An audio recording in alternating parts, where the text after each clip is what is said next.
দর্শক স্বাগত সংবাদ সংযোগে, সাথে আছি আমি ইসরাত আমিন। এবারে পুরো খবর।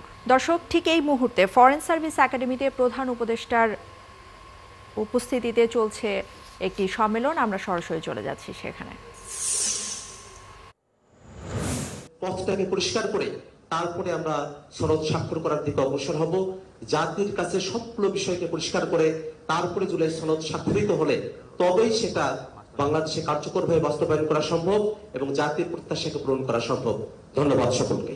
ধন্যবাদ আক্তার হোসেন। আমি এখন আমন্ত্রণ জানাচ্ছি বাংলাদেশ জামাতে ইসলামের জনাব মতিউর রহমান আকন্দ আপনাকে। আসসালামু আলাইকুম ওয়া রাহমাতুল্লাহি ওয়া বারাকাতুহু।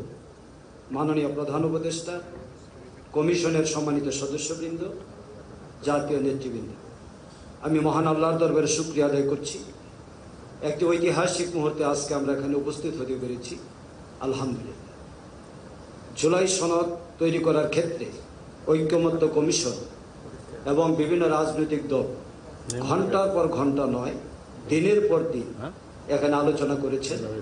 দীর্ঘ আলোচনার পর অনেকগুলো বিষয়ে একমত হয়েছেন, অনেকগুলো বিষয়ে ডিফারেন্স অফ অপিনিয়ন রয়ে গেছে। আমি মনে করি মতের পার্থক্য অনেক ক্ষেত্রে ঐক্যকে সুদৃঢ় করে, কারণ সুদৃঢ় শুধুমাত্র একমত হলে হয় না, সেখানে ভিন্ন মত ঐক্যকে সুদৃঢ় করার একটি উপাদান হিসেবে কাজ করে। সেই ক্ষেত্রে যেসব বিষয়ে ভিন্ন মত রয়েছে সেই মতকেও। দর্শক, ফরেন সার্ভিস একাডেমিতে প্রধান উপদেষ্টার সভাপতিত্বে চলছিল সম্মেলন, দেখছিলেন এর সরাসরি সম্প্রচার। জুলাই জাতীয় সনদ বাস্তবায়নের পদ্ধতি নিয়ে বিশেষ পরিস্থিতি সৃষ্টি হবার প্রেক্ষাপটে রাজনৈতিক দলগুলোকে নিয়ে জরুরি বৈঠকে বসেছে জাতীয় ঐক্যমত্য কমিশন। রাজধানীর বেইলি রোডের ফরেন সার্ভিস একাডেমিতে এই বৈঠকে সভাপতিত্ব করছেন ঐক্যমত্য কমিশনের সভাপতি প্রধান উপদেষ্টা ডক্টর মোহাম্মদ ইউনূস। বৈঠকের সবশেষ খবর আমাদেরকে জানাবেন, আমাদের সাথে যুক্ত হচ্ছেন এই মুহূর্তে আমাদের সহকর্মী মোহন ইসলাম। মোহন, একটু জানাবেন যে আসলে কোন বিশেষ প্রেক্ষাপটে এই বৈঠকটি অনুষ্ঠিত হচ্ছে, সেখানে কি সব দলের প্রতিনিধিরাই অংশ নিয়েছেন কিনা? আর আরেকটি ব্যাপার আপনার কাছে জানতে চাচ্ছিলাম যে এর আগে ঐক্যমত্য কমিশনের বৈঠকের বিষয় নিয়ে কি এই মুহূর্তে আলোচনা হয়েছে কিনা?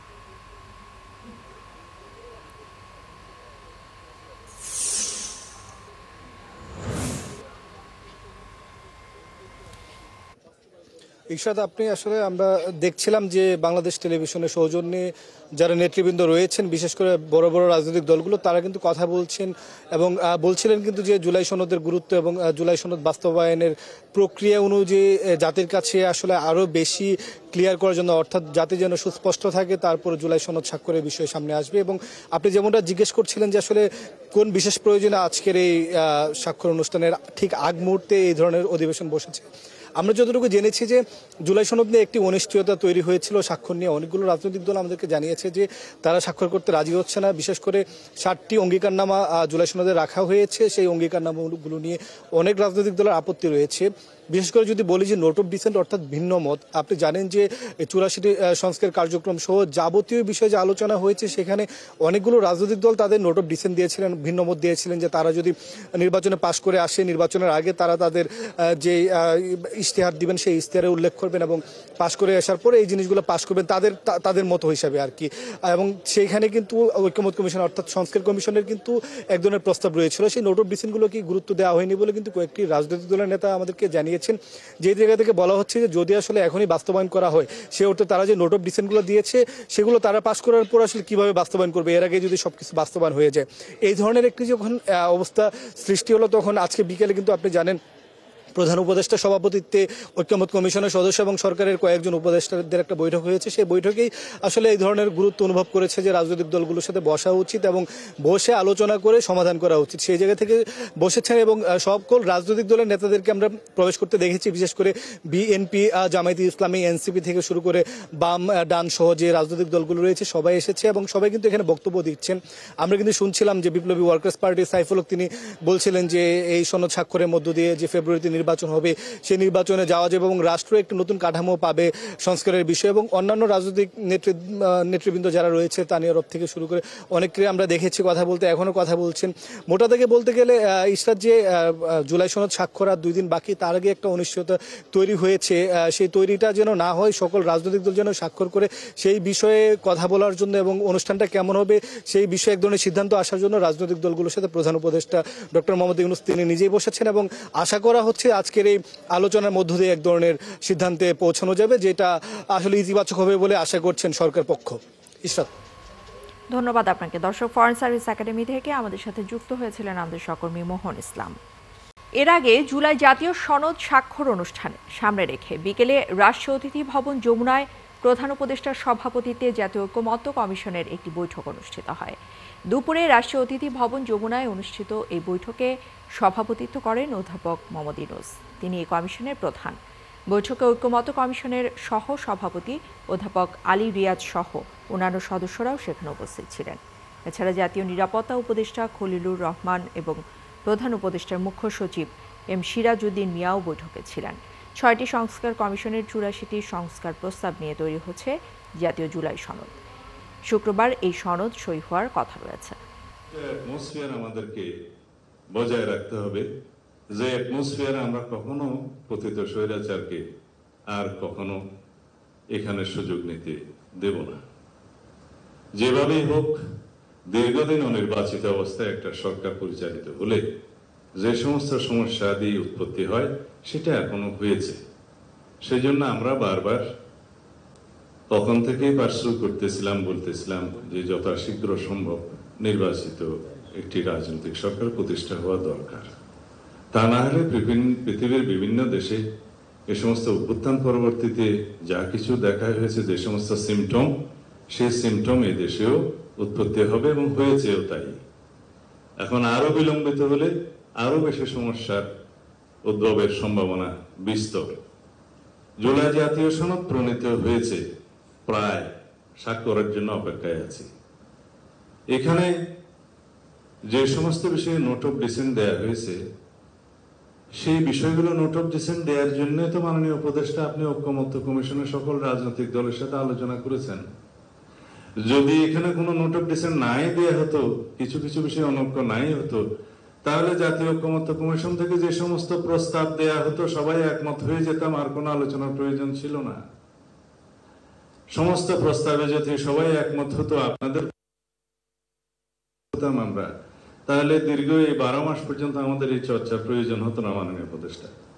আর সমস্ত প্রস্তাবগুলো যেগুলো আমার শ্রদ্ধেয় বদিউল আলম মজুমদার সাহেব দিয়েছেন আর কি, এগুলো সব কিতাবে মানায়, বাস্তবের সাথে সেটার অনেক কিছু মিল ছিল না, যেটা আলোচনায় দেখা গিয়েছে। বাংলাদেশের রাজনৈতিক সংস্কৃতিতে এবং রাজনৈতিক ইতিহাসে যেগুলো সম্ভব, আমাদের কালচারাল স্টেটাসে যেগুলো সম্ভব, আমাদের মানবাধিকার পরিস্থিতি যেগুলো সম্ভব, ইভেন জুডিশিয়ারি জাজমেন্টও সেগুলো বিবেচনায় জুডিশিয়ারি জাজমেন্ট দেয়। কারণ এটা ব্রিটিশ নয়, এটা আমেরিকা নয়, এটা বাংলাদেশ। এখানে আমাদের ধর্মীয় কালচারকে বিবেচনায় নিতে হয়, আমাদের সামাজিক কালচারকে বিবেচনায় নিতে হয়, আমাদের দীর্ঘদিনের চর্চিত রাজনৈতিক কালচারকে বিবেচনায় নিতে হয়। সেই জন্য আমরা গ্রাজুয়ালি একটা পর্যায়ে এমন অবস্থায় এসেছি যে আমরা সবাই এখানে আছি আপনার নেতৃত্বে। কেন আছি? যে এমন একটা অ্যাটমসফিয়ার আপনি ক্রিয়েট করতে পেরেছেন, গণ অভ্যুত্থানের মধ্য দিয়ে ছাত্র জনতা রক্ত দিয়ে এটা ক্রিয়েট করতে পেরেছে, যে আজকে সকল রাজনৈতিক দল এটা সৌহার্দ্যপূর্ণ পরিবেশে অম্লমধুর আলোচনা করে একটা সিদ্ধান্তে আসতে পারে। কিন্তু মাননীয় উপদেষ্টা, আমাদের কন্টিনিউয়াস সমর্থন আপনার প্রতি ছিল, আছে, কিন্তু এটা কন্ডিশনাল। আমাদের সমর্থন আরো অব্যাহত থাকবে, এটা সীমাহীন নয়। আমরা চাই আপনার নেতৃত্বে একটা ঐতিহাসিক নির্বাচন, এটাই হচ্ছে কন্ডিশন। আপনার প্রতি আমাদের সীমাহীন সমর্থন নয়, আমাদের সীমারেখা আছে। আমরা গণতান্ত্রিক উত্তরণের জন্য এই সীমারেখার মধ্যে আপনাকে সমর্থন দিচ্ছি। আপনি দয়া করে এটা অনুধাবন করার চেষ্টা করবেন। আজকে সচিবালয়ে যে সমস্ত নিয়োগ বদলি পদায়নের জন্য আপনি মন্ত্রী পরিষদ একটা ক্যাবিনেট কমিটি করে দিয়েছেন, এটার কোনো চর্চা নাই, এটার কোনো ট্রেডিশন নাই, এটা কোনো নিয়ম নয়। তারা যা করছে পদোন্নতি বা নিয়োগ বদলির মধ্যে, সেটা ওখানে একটা রাজত্ব সৃষ্টি হয়েছে, আপনি খোঁজ নেবেন। আমরা খুব অসন্তোষ প্রকাশ করছি। তাছাড়া অন্যান্য বিষয়ে যাতে বাংলাদেশের সকল অর্গানে ব্যালেন্স থাকে সেটা আপনাকে চেষ্টা করতে হবে মাননীয় প্রধান উপদেষ্টা। আমরা চাই না প্রতিরক্ষা বাহিনীগুলোর মধ্যে কোন রকমের ভারসাম্যহীনতা নষ্ট হোক, আমরা সেটা এফোর্ড করতে পারবো না এই মুহূর্তে। আমরা চাই আপনার সাথে প্রতিরক্ষা বাহিনীর সুসম্পর্ক বজায় থাকুক, রাষ্ট্রে একটা ব্যালেন্সড অবস্থা থাকতে হবে। আমরা নির্বাচনকে সামনে রেখে কোন রকমের ঝুঁকির মধ্যে আমরা যেতে চাই না, যেতে পারবো না, সেটা আমরা এফোর্ড করতে পারবো না। পতিত স্বৈরাচার এবং তাদের দোসর একটি দেশ এই সুযোগ নেওয়ার জন্য বসে থাকবে। সুতরাং আমাদেরকে একদম অতি বিপ্লবী হলেও চলবে না, আমাদেরকে বাস্তবতার নিরিখে আমাদের পদক্ষেপটা দিতে হবে। আমি যারা নোট অফ ডিসেন্টের বিষয়ে কথা বলছে তাদের উদ্দেশ্যে বলছি যে নোট অফ ডিসেন্ট যেগুলো দেওয়া হয়েছে এগুলোর স্বাধীনতা তো আপনারাই দিয়েছেন আলাপ আলোচনার মধ্যে দিয়ে, এবং এখানে আমরা একত্রিত হয়েছিলাম যে আমরা সবাই আলোচনা করব এইভাবেই যে আমরা মাননীয় প্রধান উপদেষ্টা প্রথম দিন থেকে যেটা বলেছে যে রাজনৈতিক দল সমূহ যে সমস্ত বিষয়ে ঐক্যমত্য পোষণ করতে পারবে সেগুলো সংকলিত হয়ে সে একটা জাতীয় সনদ হবে, এবং এই জাতীয় সনদটা পরবর্তী নির্বাচিত পার্লামেন্টে বাস্তবায়িত হবে। তার আগ পর্যন্ত এই সরকারের হাতে যেগুলো করার ক্ষমতা থাকবে অর্ডিন্যান্স জারির মধ্য দিয়ে বা নির্বাহী আদেশের মধ্য দিয়ে সেগুলো বাস্তবায়িত ইতিমধ্যেই হবে এবং হচ্ছে প্রতিনিয়ত। সুতরাং একটা সংসদ অতি অবশ্যই জরুরি সেগুলো বাস্তবায়নের জন্য। এখন কেউ বলছে এই সংসদকে কনস্টিটিউয়েন্ট পাওয়ার দিতে হবে, সেই জন্য অনেক কষ্ট করে একটা পদ্ধতি বের করেছে বহুদিনের ব্রেইনস্টর্মিং এর মধ্য দিয়ে। সেটা কি হতে পারে? সোভারেইন অথরিটি ডিরাইভ করবে সোভারেইন অথরিটি থেকে সেই কনস্টিটিউয়েন্ট পাওয়ার, কিন্তু সেই পার্লামেন্টকে আমরা কনস্টিটিউয়েন্ট অ্যাসেম্বলি বলছি না, সাধারণ জাতীয় সংসদ নির্বাচন হচ্ছে সেটা, কিন্তু পাওয়ারটা থাকতেছে যদি আমরা একই সাথে গণভোটের মধ্য দিয়ে কনস্টিটিউয়েন্ট পাওয়ার যারা দিতে পারে আর্টিকেল 7 অনুসারে সেই জনগণের, তারা রিপাবলিকের সর্বময় ক্ষমতার মালিক, তাদের পক্ষ থেকে যখন সেটা কনসেন্ট আসবে তখন সেটা কনস্টিটিউয়েন্ট পাওয়ার হচ্ছে, এবং সেই কনস্টিটিউয়েন্ট পাওয়ার অনুবলে আমরা সেগুলো করতে বাধ্য হব। যারা পার্লামেন্টে যাবে তাদের উপরে ইম্পোজ করা হচ্ছে, কেউ এদিক থেকে নড়তে পারবে না। হ্যাঁ, সেই পার্লামেন্ট তার বাইরেও অনেক অ্যামেন্ডমেন্ট নিতে পারবে রাজনৈতিক অঙ্গীকার অনুসারে, জনমতের ভিত্তিতে, আলাপ আলোচনার মধ্যে দিয়ে, বাট এগুলো তাদেরকে অবশ্যই নিতে হবে। সেটা ওখানে হচ্ছে, এই প্রক্রিয়ায় আমরা গেলাম।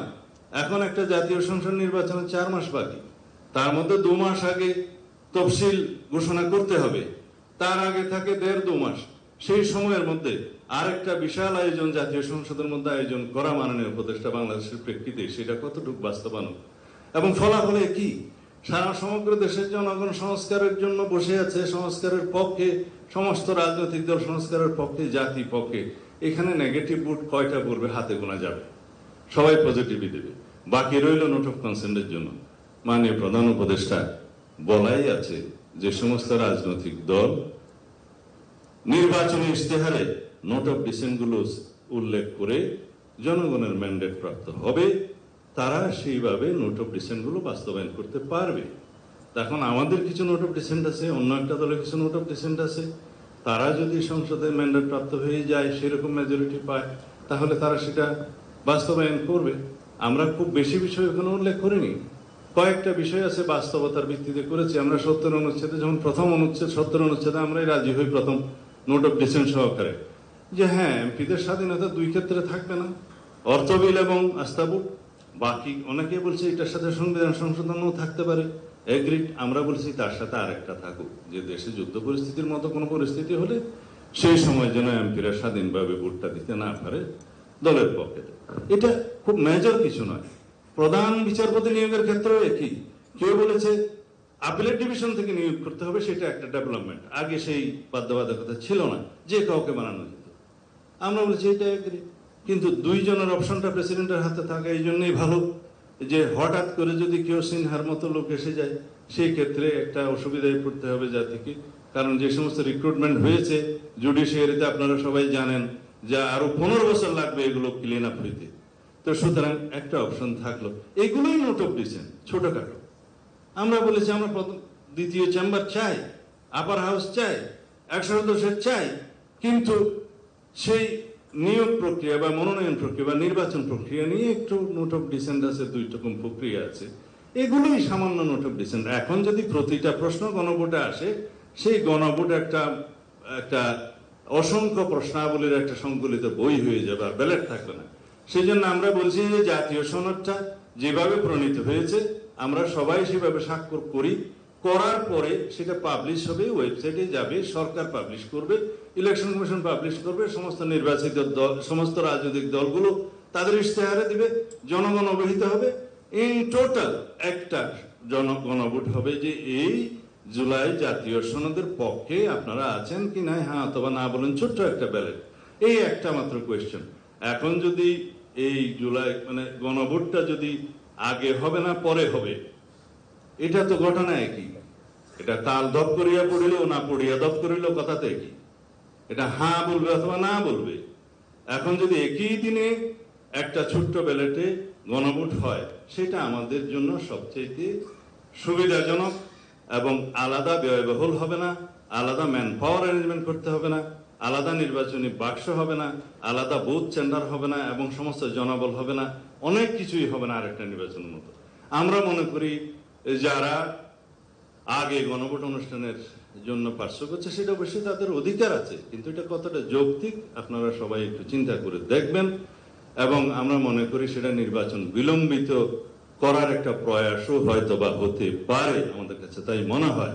তো সুতরাং আমরা একটা সমাধানে যাই, মাননীয় প্রধান উপদেষ্টা। আমরা আরো অনেক কিছু বিষয় এখানে বলতে পারতাম, কিন্তু আমি লিমিটেড থাকতে চাই। আজকে জুলাই জাতীয় সনদ স্বাক্ষরের অনুষ্ঠানকে কেন্দ্র করে আরো অনেক বিষয়ে বলতে চাইলেও আজকে বলবো না, কিন্তু সার্বিক বিবেচনায় আমরা মনে করি আমরা আজকে ঐক্যবদ্ধ হয়েছি, সবাইকে নিয়ে আমরা একসাথে বসছি। আমাদের মধ্যে অনেক তর্ক বিতর্ক হয়েছে, অম্লমধুর অনেক তর্ক হয়েছে, শেষ পর্যন্ত আমরা একটা কনক্লুশনে আসতে পেরেছি এবং আমরা সেটা প্রণয়ন করেছি। আজকে এসে যদি আবার সকালবেলা যেভাবে শুনলাম যে অঙ্গীকারনামার ওই দফাটা থাকলে অমুক অমুক পার্টি স্বাক্ষর করবে না, তাহলে কি করতে হবে? এটা দফাওয়ারি জায়গায় সব লিখতে হবে যে কি কি আছে নোট অফ ডিসেন্ট। ঠিক আছে, লিখুন। দফাওয়ারি জায়গার বিপরীতে যদি আপনি লিখতে চান, আপনার পৃষ্ঠা 40টা না হয়ে হয়তো 50টাতে উপনীত হবে, কারণ প্রত্যেকটার পিছে পিছে এক একটা প্যারাগ্রাফ আপনাকে একই কথাগুলো লিখতে হবে। কিন্তু অঙ্গীকারনামায় থাকলে সেটা লিখতে হতো না। সেকেন্ডলি আসলো গণভোট আগে না পরে, সেটা তো এখানে জুলাই জাতীয় সনদের অন্তর্ভুক্ত কোনো বিষয় নয়। জুলাই জাতীয় সনদ হচ্ছে একটা সনদ, সেটা স্বাক্ষরিত হবে। বাস্তবায়নের জন্য সুপারিশ যেটা করবেন সেটা জাতীয় ঐকমত্য পরিষদ কমিশন সরকারের কাছে রিকমেন্ডেশন দিবে যে এই প্রক্রিয়ার মধ্য দিয়ে এটা বাস্তবায়ন করা যায়। It is not part of the charter. July জাতীয় সনদের অংশ সেটা নয়। এটা নিয়ে আলাদাভাবে আপনারা কথা বলতে পারেন। তো বাকি রইল এখন আমরা কিভাবে জাতির সামনে এই জিনিসটা উপস্থাপন করতে পারি, সেটার বিষয়ে আপনারা যদি আমাদের এই সমস্ত আলাপ আলোচনার প্রেক্ষিতে সন্তুষ্ট না হন, মাননীয় প্রধান উপদেষ্টা আপনি আজকে বলতে পারেন যে আপনার সিদ্ধান্ত কি। আমরা সবসময় আপনার সিদ্ধান্তের প্রতি সবসময় শ্রদ্ধাশীল। আশা দর্শক, প্রধান উপদেষ্টার সভাপতিতে জাতীয় ঐকমত্য কমিশনের বৈঠকে এই মুহূর্তে কথা বলছিলেন বিএনপির নেতা সালাউদ্দিন আহমেদ, দেখছিলেন এর সরাসরি সম্প্রচার। দর্শক, যেটা জানাচ্ছিলাম সংবাদের শুরুতেই যে ফরেন সার্ভিস একাডেমিতে প্রধান উপদেষ্টার সভাপতিতে জাতীয় ঐকমত্য কমিশনের বৈঠক অনুষ্ঠিত হচ্ছে, সেখানে এই মুহূর্তে কথা বলছেন প্রধান উপদেষ্টা ডক্টর মোহাম্মদ ইউনূস। আমরা সরাসরি চলে যাচ্ছি সেখানে। বন্ধুত্বপূর্ণ পরিবেশে কঠিন কঠিন বিষয়গুলো আপনারা আলোচনা করেছেন এবং সমাধানে এসেছেন, ছেড়ে যান নাই। কারো কোনো বক্তব্য যে ভয় পেয়েছি আমি চলে গেছি, এটা আলাপ করবো না, বেশি আলাপ করে ওরকম না। নিজেরা সবাই আন্তরিকভাবে চেষ্টা করেছেন যে একটা ঐক্যমতে পৌঁছতে আপনারা পেরেছেন, যে কারণে আজকে জুলাই সনদ রচনা হয়েছে। সেই জন্য আমি একা নই, জাতির সবাই অভিভূত হয়েছে যে অসাধ্য সাধক। কেউ চিন্তা করে না যে শেষ পর্যন্ত এটা হবে, কোথায় কোন দিকে গড়িয়ে যাচ্ছে কেউ বুঝতে পারছিল না এটা কি শেষ হবে কিনা। বলবে শেষ পর্যন্ত দেখা যাবে একজন এক দিকে চলে গেছে। আজকে যে পয়েন্টে এসছি সেটা একটা অবিশ্বাস্য, কেন যে মানুষ চিরদিন স্মরণ করবে। আমি ব্যক্তিগতভাবে বাংলাদেশের একজন নাগরিক হিসেবে গর্ববোধ করছি যে এরকম একটা কাজ বাংলাদেশে সম্ভব হয়েছে, এবং আমি ব্যক্তি হিসেবে গর্ববোধ করছি যে কাজের সঙ্গে আমি শরীক ছিলাম। অংশীদার ছিলাম। এটা আমাদের মন থেকে কোনোদিন কেউ মুছে ফেলতে পারবে না। যে অসম্ভব কাজ আপনারা করলেন, এটা যুগ যুগান্ত ধরে স্মরণীয় হয়ে থাকবে আমাদের ইতিহাসে। বলতে স্বর্ণাক্ষরে লেখা থাকবে, এটা হলো স্বর্ণাক্ষরে লেখা থাকার দিন। আপনারা যে অসাধ্যটা সাধন করেছেন সে কাজটা করার জন্য কাজে আপনাদের প্রাণঢাল অভিনন্দন জানাচ্ছি।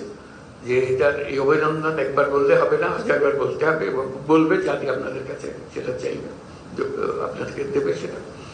এবং যে ছাত্র জনতার যে অভ্যুত্থান, এই অভ্যুত্থানের এটাই আমার মনে হয় পরবর্তী অধ্যায় সঠিকভাবে রচিত হলো। এর আর কোনোভাবে রচনা করা এটা সম্ভব ছিল না। যে অধ্যায়, ওইখান থেকে আমরা কোথায় যাচ্ছি সেই সংস্কারের কথা যে আমরা মুখে বলে যাচ্ছিলাম, আপনারা সেই সংস্কার প্রকৃতপক্ষে কি সংস্কার হবে সেটা করে দেখিয়ে দিয়েছেন। কাজে আমরা জুলাই সনদ স্বাক্ষর অনুষ্ঠানে সারা জাতি এটা বড় রকমের উৎসবের মধ্যে আমরা শরীর হব, সবাই স্বাক্ষর করব। এবং যেই কলমে স্বাক্ষর করলাম সেই কলমগুলো যাতে করে রক্ষিত হবে। যে এই কলম দিয়ে অমুকে সই করেছিল, এই কলম দিয়ে অমুকে সই করেছিল, কলম দিয়ে আপনাদের ছবি সহ সেগুলো যাতে করে রক্ষিত থাকবে যে কারা কারা এই সনদে স্বাক্ষর করেছিলেন। কারণ মানুষ ভুলতে পারবে না, ইতিহাস ভুলতে পারবে না আপনাদেরকে। এটা এমন একটা ঘটনা যেটা আমরা যেহেতু ঘটনার ভেতরে আছি হয়তো অনুভব করছি না, কিন্তু বাইরে গিয়ে যদি দাঁড়াতে পারতাম তখন মনে হতো যে বিশাল একটা কর্মকাণ্ড। মাসের পর মাস, সপ্তাহের পর সপ্তাহ বৈঠক করে যে আলোচনা করেছেন, মনে হচ্ছে হতাশ হয়েছেন, মনে হয়েছে এটা কোথাও কোনোদিন সমাপ্ত হবে না, অসমাপ্ত হয়ে থেকে যাবে। এটা অসমাপ্ত থেকে যায় না, আপনারা সমাপ্তিতে এনেছেন এবং সন্তোষজনকভাবে সমাপ্তিতে এনেছেন। এমন না যে রাগ করে সমাপ্তিতে এনেছেন, দৌড় দাও আমি কিছু জানি না, এরকম না। আপনারা ভেবে চিনতে আপনারা নিয়ম কানুন বের করেছেন যাতে করে আমরা সবাই মিলে স্বাক্ষর করতে পারি। এইটা জাতির জন্য একটা মস্ত বড় সম্পদ হয়ে রইল। সেই জন্য আপনাদের সবাইকে অভিনন্দন জানানোর জন্য আমার বিশেষ এই সময়টুকু নেওয়ার জন্য নিয়েছি আমি।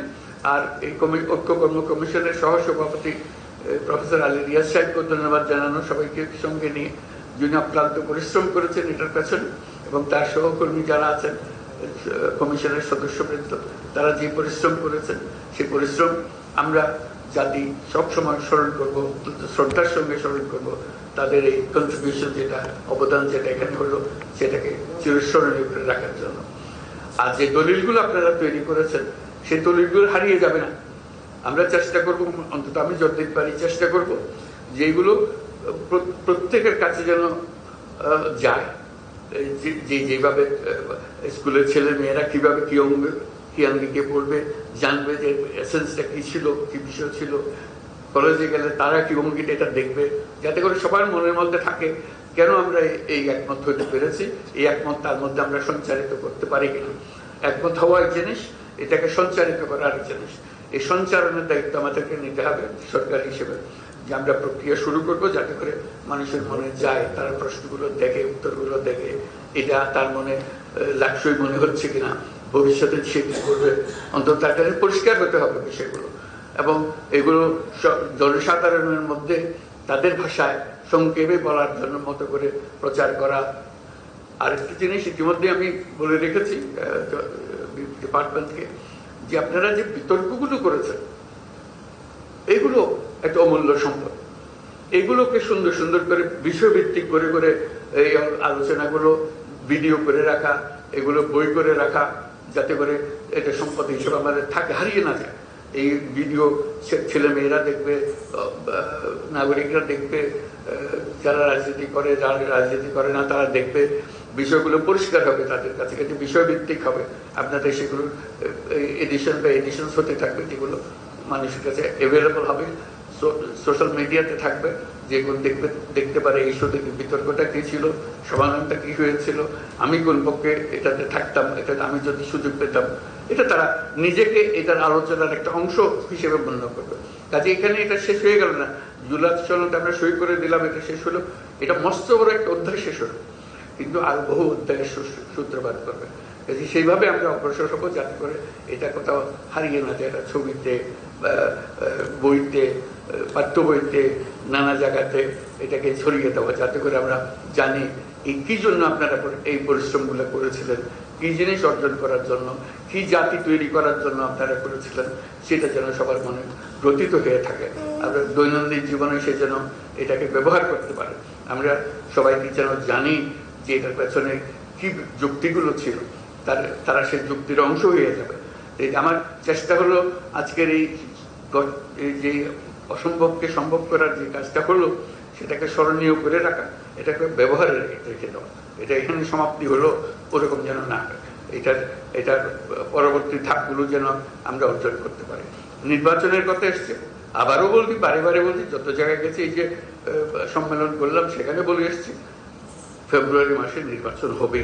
এটা এই যে ঐক্যমত্য কমিশনের যে সনদ, এটা সনদেরই অংশ, এটার সঙ্গে এটা জড়িত। এটা এই যে আমরা ঘোষণা করলাম, সেই ঘোষণাকে আমাদের রক্ষা করতে হবে।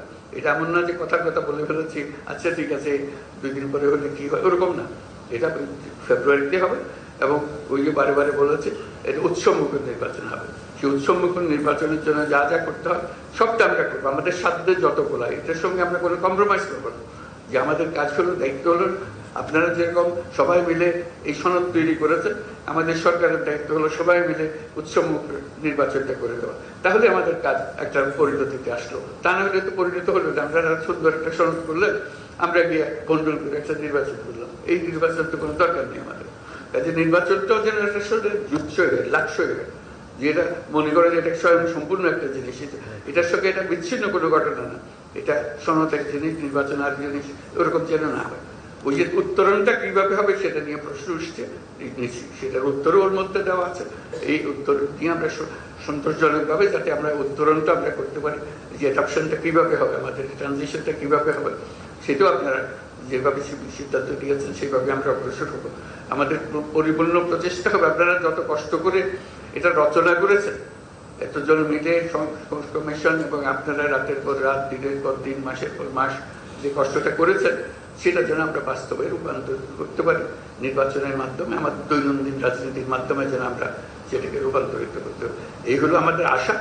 আগামী শুক্রবারে আমরা সেই আশাকে সারা জাতির সামনে নিয়ে আসবো। আজকে যে আশাগুলো আপনারা যে বক্তব্যের মাধ্যমে প্রকাশ করলেন, সেটা সারা জাতির মধ্যে ছড়িয়ে দিতে হবে। সেই জন্যই অনুষ্ঠানটা করার সময় জাতির সামনে আপনাদের কষ্টটা যেন তারা জানে, এর ভেতরে কি আছে তারা যেন মনে রাখে। কারণ এটা শুধু গুটিগত রাজনৈতিক নেতার বিষয় না, এটা সারা জাতির বিষয়। জাতির মধ্যে এটা সঞ্চারিত করে দেওয়ার জন্যই আমাদের এই অনুষ্ঠানটা করা। সেখানে আমরা উৎসবমুখরভাবে সেখানে যাব এবং এই দলিলে সই করব এবং উৎসব করব, সবাই সারা জাতি এটা শরীক হবে। এই শুধু আপনারা তাদের সামনে সারির মানুষ যারা প্রকৃত সই করছেন, সারা দেশের মানুষ চিন্তার মধ্যে, তাদের ভাবনার মধ্যে আপনাদের সঙ্গে সই করছে, সারির উপস্থিত থাকছে, সবাই আপনাদের সঙ্গে উপস্থিত থাকবে এবং জাতির জন্য এটা স্মরণীয় ঘটনা হয়ে থাকবে। সেই জন্য এই যে জিনিস করে দিতে পেরেছেন, সেই জন্য আমার পক্ষ থেকে আপনাদেরকে ব্যক্তিগতভাবে ধন্যবাদ জানানো এবং সরকারের পক্ষ থেকে ধন্যবাদ জানানো আজকের অনুষ্ঠানে। এটি আমার আকুতি ছিল, বলছিলাম একটা কয়েক মিনিট সময় দিও, আমি একটু ধন্যবাদ জানাতে চাই। আমি এটা আন্তরিকভাবে বলছি, আমি আপনাদের কাছে অত্যন্ত কৃতজ্ঞ। এটা না হলে এটা কাজটা এলোমেলো হয়ে যেত। আমরা এখন এলোমেলো না করে এটাকে সুশৃঙ্খলভাবে করতে পেরেছি এবং সুন্দরভাবে করতে পেরেছি। আপনারা সেটা খুব আমার চেয়ে অনেক সুন্দরভাবে প্রকাশ করেছেন। এটা সারা জাতি অনুভব করে, কেউ আশা করে নাই যে সত্যি সত্যি এটা হবে। আমি যতজনের কাছে বলি কেন এসে তামাশা লাগাই রাখছেন আপনি, তা বলে বুঝলেন একটা না একটা কিছু তো হবেই। ওরা তো আলোচনা করছে, আলোচনা ছেড়ে তো চলে যায়নি কেউ। আলোচনা ছেড়ে চলে যেত বুঝলাম যে এটা অগ্রসর হতে পারছে না। আলোচনায় যতদিন আছে আমি আশা রাখছি যে এটা পরিণতি হবে। কোনো সময় মনে হয়েছে না এটা করতে কিছুই হবে না, আমরাও দেখো কিছু একটা বের হবে এটার থেকে। সবাই যেন মিটিংয়ে আসছেন, সময়মতো আসছেন, কথা বলছেন এবং কেউ ফেলে দিচ্ছেন না কোনো কথা, রাগ করে বসে থাকছেন না, এটা একটা পরিণতি হবে। আজকে আমার নিজের কাছে অত্যন্ত আনন্দ লাগছে যে এটা পরিণতিতে এসছে। এই উৎসবটা আমরা শুক্রবারে করব, সেটার জন্য অগ্রিম ধন্যবাদ জানিয়ে যাচ্ছি এবং আমরা সবাই মিলে সেদিন যেন উৎসবটা করতে পারি। আমার পক্ষ থেকে, বাংলাদেশ সরকারের পক্ষ থেকে আপনাদের সবাইকে ধন্যবাদ জানাই, আর কমিশনের পক্ষ থেকে ধন্যবাদ জানাই যে এই কাজটা সুসম্পন্ন করার জন্য। এই আমার বক্তব্য। তো অসংখ্য ধন্যবাদ। ধন্যবাদ মাননীয় প্রধান উপদেষ্টা। দর্শক, ফরেন সার্ভিস একাডেমিতে জাতীয় ঐকমত্য কমিশনের সম্মেলনে কথা বলছিলেন প্রধান উপদেষ্টা ডক্টর মোহাম্মদ ইউনূস, দেখছিলেন সরাসরি সম্প্রচার। দর্শক, কোটি কোটি পাঠকের শৈশব রাঙিয়ে দিয়েছে যে 3 গোয়েন্দা উপন্যাস। চলে গেলেন সেই 3 গোয়েন্দার স্রষ্টা রকিব হাসান।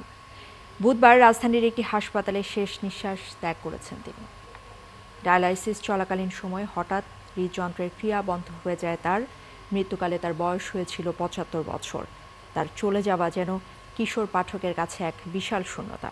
বিস্তারিত আমাদেরকে জানাচ্ছেন সহকর্মী জান্নাতুল দোলনা।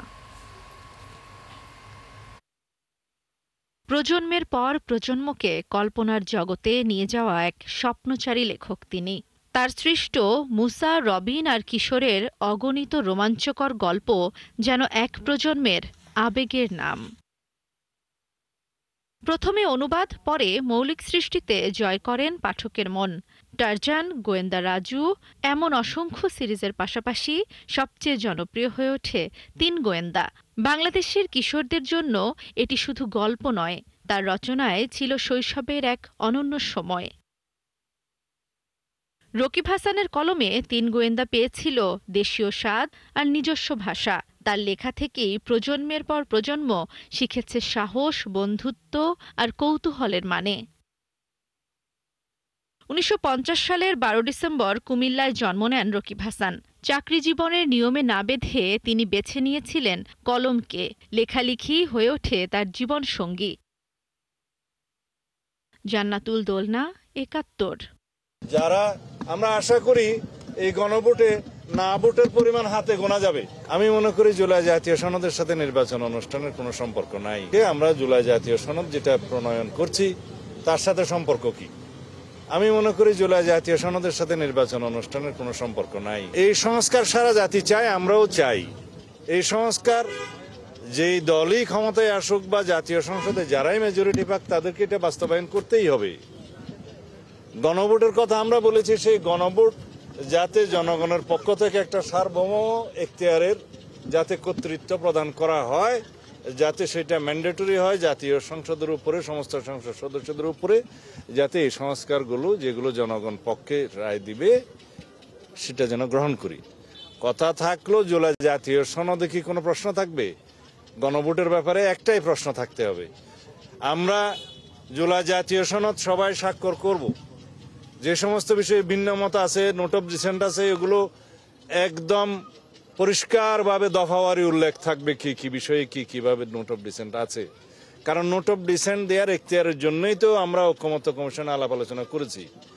যদি তা না হতো তাহলে ঐকমত্য কমিশন যদি আমাদেরকে প্রস্তাব দিত, সেই সকল প্রস্তাবে যদি সবাই একমত হয়ে যেত, তাহলে তো আলোচনার কোনো প্রয়োজন ছিল না। আলোচনার উদ্দেশ্যই ছিল যে যে সমস্ত বিষয়ে রাজনৈতিক দলগুলো একমত সেগুলো সংকলিত করা, যে সমস্ত বিষয়ে দ্বিমত অথবা ভিন্ন পথ সেগুলো সংকলিত করা। এখন আমাদের সিদ্ধান্ত হয়েছে জুলাই জাতীয় সনদ স্বাক্ষরিত হবে উইথ নোট অফ ডিসেন্ট, যে সমস্ত বিষয়ে ভিন্ন মত আছে সেগুলো স্পষ্ট করে উল্লেখ করা সহ। এবং সেইভাবেই জুলাই জাতীয় সনদ প্রণীত হলে, স্বাক্ষরিত হলে গণভোটের একটাই প্রশ্ন থাকতে পারে যে জনগণ জুলাই জাতীয় সনদ যেভাবে স্বাক্ষরিত হয়েছে তার পক্ষে আছে কি নাই, হ্যাঁ অথবা না বলুন। যারা আমরা আশা করি এই গণভোটে না ভোটের পরিমাণ হাতে গোনা যাবে, কারণ সমগ্র জাতি তো সংস্কারের পক্ষে। তো সুতরাং আমরা ধরেই নিতে পারি জনগণ সংস্কারের পক্ষে আছে, আমরা সবাই আছি, সকল রাজনৈতিক দল আছে। তো এইভাবে গণভোটে যেই ফলাফল আসবে তার একটা কারণ হলো যে সার্বভৌম ক্ষমতার অধিকারী জনগণ যাতে গণভোটের মধ্য দিয়ে এমন একটা এখতিয়ার কর্তৃত্ব দেয় সংসদকে, যাতে করে সেটা বাধ্যবাধকতা থাকে প্রতিপালনে, বাস্তবায়নে, এবং সেটা সাধারণভাবেই কোনো সংশোধনের মতো নয়।